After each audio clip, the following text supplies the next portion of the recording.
हरे कृष्णा। आज हम भगवान के छठे अवतार का वर्णन करेंगे। तो भगवान विष्णु का छठा अवतार है दत्तात्रेय अवतार। कहते हैं इनके पिता का नाम अत्रि मुनि तथा इनकी माता का नाम अनसुईया थी। ब्रह्मांड पुराण में ऐसा वर्णन किया गया है कि एक बार अनसुईया जो है तपस्या कर रही थी ताकि शिव, ब्रह्मा और विष्णु उनके पुत्र के रूप में प्रकट हो। तो यह देखकर जो उनकी पत्नियां थी वह बहुत जल रही थी कि अनसुईया इस प्रकार तपस्या कर रही है हमारे पति को पुत्र के रूप में प्राप्त करने के लिए। तो वह चाहती थी उनकी जो तपस्या है वह नष्ट हो जाए। इसलिए उन्होंने अपने पति को कहा कि आप जा कर के उनका परीक्षा लीजिए, क्या वो पतिव्रता स्त्री है या नहीं है जो आपको पुत्र के रूप में प्राप्त करना चाहती है। तो यह सुनकर ब्रह्मा, विष्णु और शिव नीचे भूलोक पर आए। वहाँ पर आकर जो अनसुईया है उनको कहा हम आपसे भिक्षा मांगने आए हैं। पहले तो जो तीनों है सन्यासी का रूप बनकर आए थे, अर्थात कि सन्यासी का भेष बनाकर यहाँ आए हुए थे तथा उनको कहा कि मैं आपसे भिक्षा प्राप्त करना चाहता हूँ, लेकिन एक मेरी शर्त है।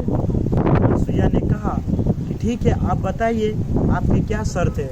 उन्होंने कहा कि आपको नग्न अवस्था में ही हमको दान दक्षिणा देना पड़ेगा, तभी हम जाकर उस चीज़ को एक्सेप्ट करेंगे।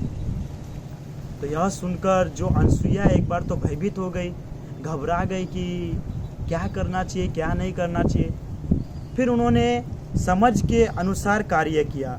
उन्होंने क्या किया, थोड़ा सा जल लेकर मंत्रोच्चारण करके उन तीनों के ऊपर डाल दिया।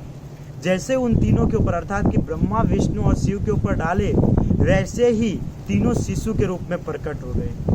अब क्या हुआ, जब शिशु के रूप में प्रकट हुए तो उन्होंने उन तीनों को स्तनपान कराया। स्तनपान कराने के बाद तीनों शिशुओं को अपने पास ही अनसुईया रखने लगी। तो यह देखकर जो उनकी पत्नियां थी वह बहुत विचार में पड़ गई, अर्थात कि सोचने लगी कि अब मैं कैसे अपने पति को वापस लाऊं। इन्होंने तो शिशु के रूप में एक्सेप्ट कर लिया उनको। फिर वहां से उनकी जो पत्नियां है वो नीचे आती है तथा अनसुईया को प्रे करती है कि हमारे पति को आप वापस लौटा दीजिए। तो अनसुईया ने कहा ये तो हमारे पुत्र के रूप में हो गए हैं, इसको मैं आपको कैसे वापस दे सकता हूँ। तो बहुत रिक्वेस्ट करती है।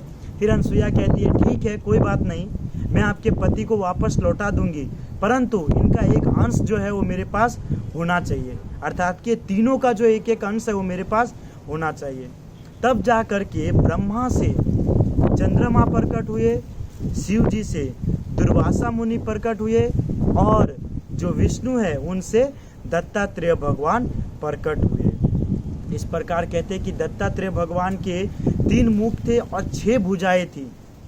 और दत्तात्रेय भगवान ने प्रहलाद महाराज जी को भी उपदेश दिए थे। कहते इन्होंने 24 गुरु बनाए और 24 गुरु के अंदर पृथ्वी, जल, अग्नि, वायु, आकाश, सूर्य, चंद्र, वैश्या, बहुत सारे मतलब के पशु पक्षी को भी तथा प्राणियों को भी उन्होंने अपने गुरु के रूप में स्वीकार किया। क्यों स्वीकार किया? क्योंकि उनको उनके अंदर कुछ न कुछ गुण दिखता था। क्योंकि जो वैष्णव होते हैं वह प्रत्येक व्यक्ति हो, जानवर हो या पशु पक्षी हो, उसके अंदर कोई न कोई एक गुण होता है, वह देखता ही है। ये हमको बता रहे हैं दत्तात्रेय भगवान कि प्रत्येक वस्तु के अंदर, प्रत्येक व्यक्ति के अंदर, प्रत्येक जानवर के अंदर, प्रत्येक पक्षी के अंदर कोई न कोई गुण है जिसे हमको आजमाना चाहिए, उसको हमारे लाइफ में उतारना चाहिए। इसके लिए भगवान ने 24 गुरु बनाए। तो यह है भगवान के छठे अवतार दत्तात्रेय अवतार। हरे कृष्णा। श्रील प्रभुपाद की जय।